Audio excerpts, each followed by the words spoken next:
Begin your question with a statement saying that I seem to be of that opinion that Orthodox mystics of old were very developed humans with sufficient knowledge of the total spiritual evolution of man. And that is problematic for you. Then you speak of Ken Wilber, Almaas, Aurobindo, Paul Brunton, Annie P. Hall, and others who have developed maps of human consciousness and developmental stages that shows that mystical states and contemplative traditions are anything but complete. And then you add cosmically speaking, knowledge of deep psychology, for instance, integral stages of development, health from energetical and spiritual perspectives, advanced metaphysics, planes of existence. You state that those were seldom known, or only to a small degree, in the teachings of old.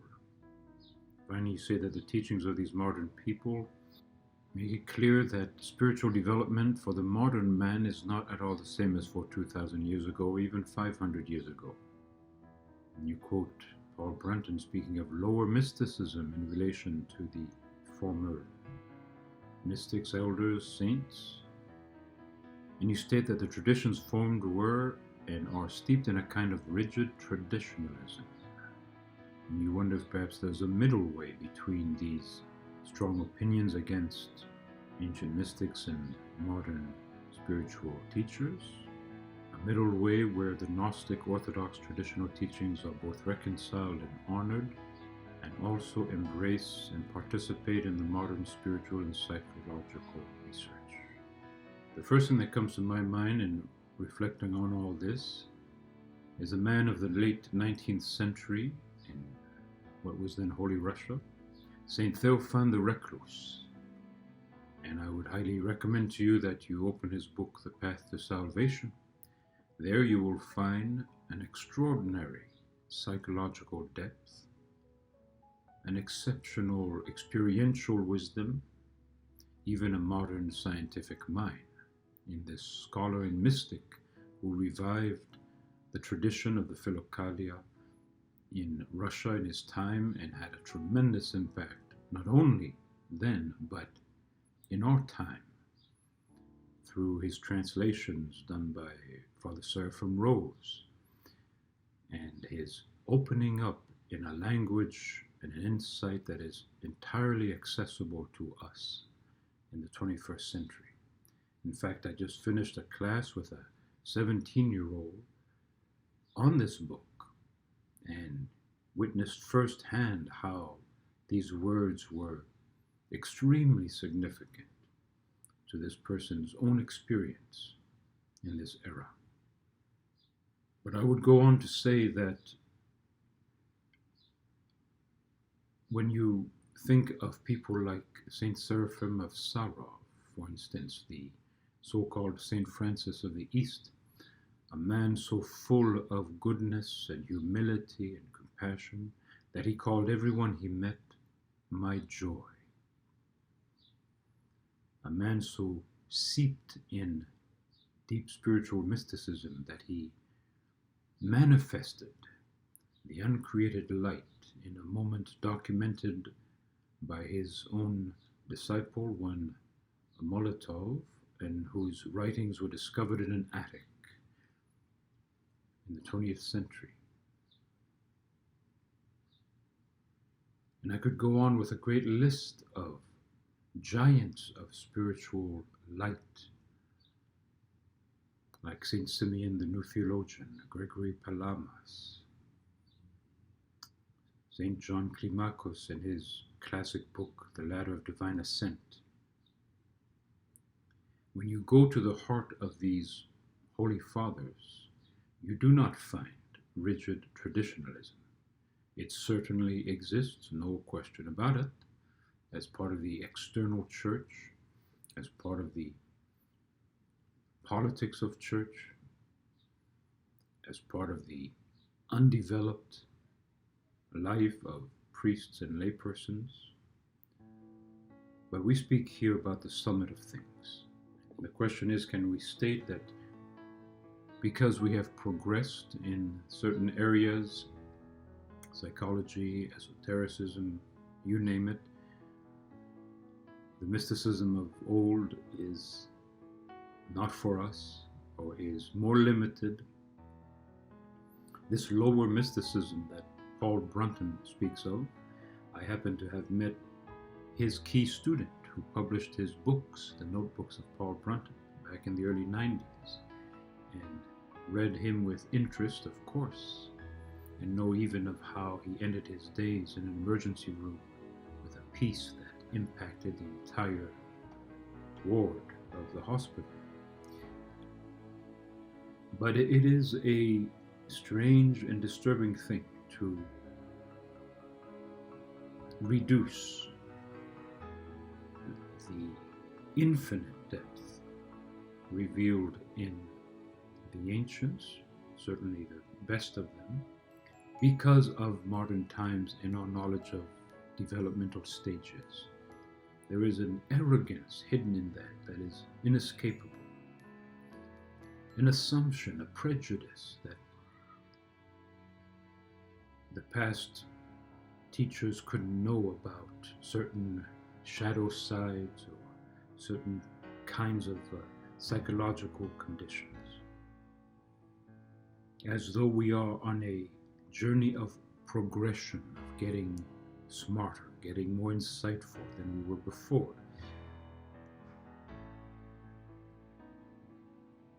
This reference to esotericism is disconcerting as well, because much of it is lofty intellectual pursuit rather than authentic personal inner change.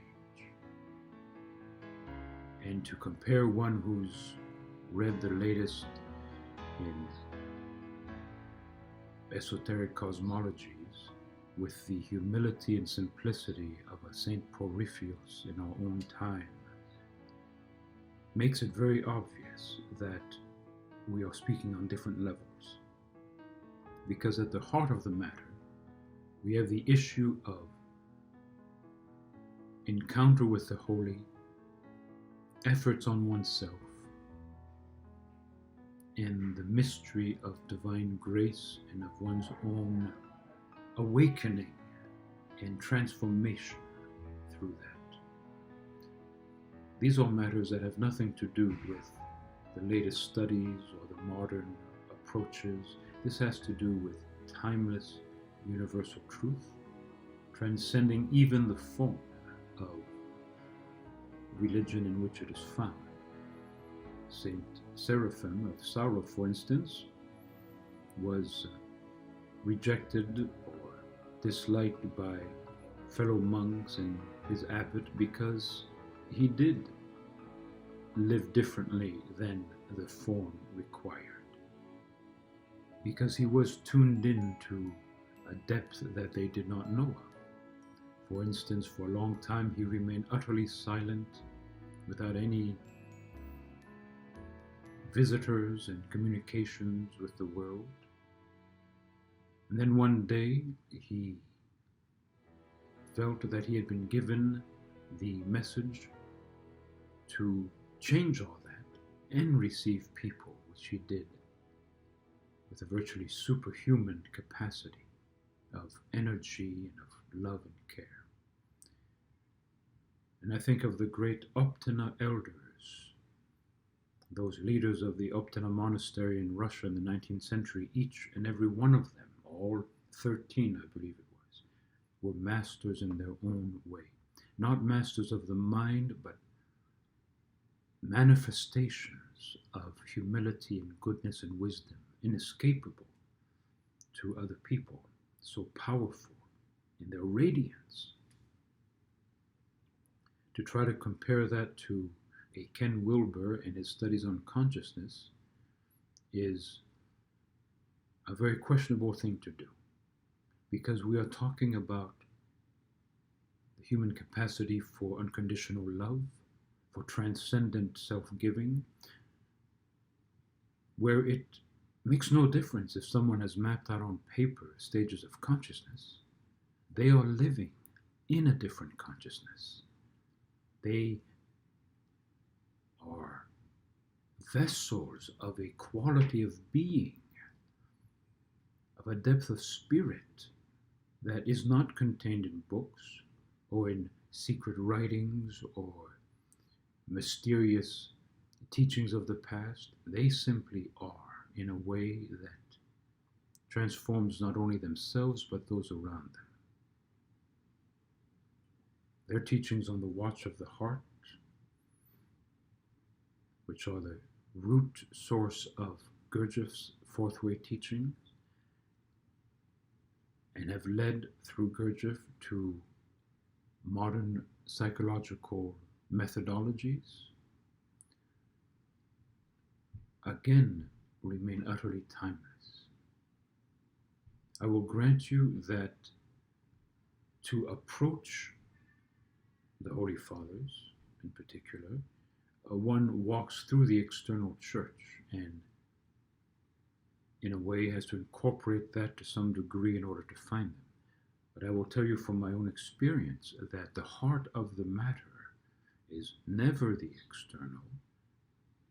For myself, I spent 25 years studying the spirituality of the Holy Fathers before entering Orthodoxy. And there is no question that one transcends the ritual, the repetitiveness, or one enters it with a consciousness that feeds us with vital food for the soul.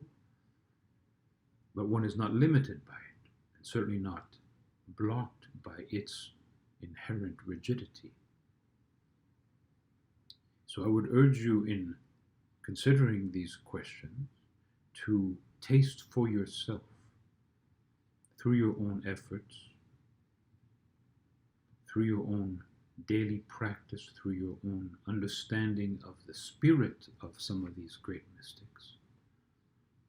Verify, confirm for yourself who they were, what they became, and see how lofty that is. What an event horizon of development of the human potential.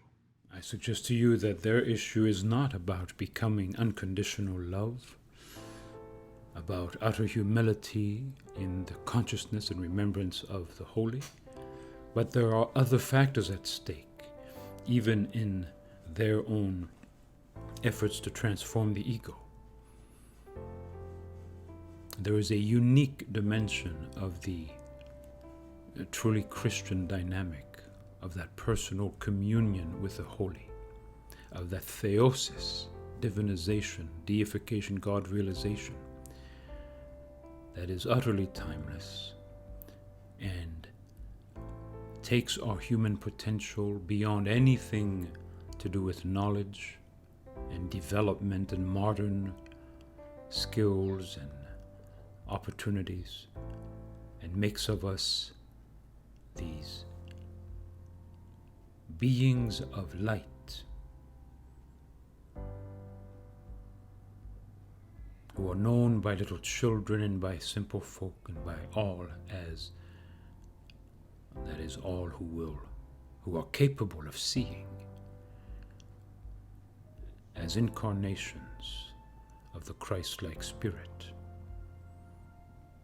And all of that esotericism, all of that knowledge becomes meaningless in the sight of that kind of a human being. And I can witness to you that I have met in the flesh a few of such human beings. I have witnessed the radiance, the joy, the holiness, the wisdom, the healing power of such goodness, rooted in that spiritual tradition that goes back to those ancient times. I suggest to you that the time comes to put the books aside, however exotic and wondrous they may be, and to put yourself to work in that daily ordinary life, there where the rubber hits the road, as they say. And you will find that those fundamentals, those primal things of spiritual awakening, present in that way of being of the ancients, and just as cosmic, just as infinite, just as timeless as anything that these modern folks might bring to mind. Verify for yourself, look into the eyes, into the soul of such people who have walked that path, and you will find that in that simplicity, in that humility, in that goodness, we are looking into the presence of God.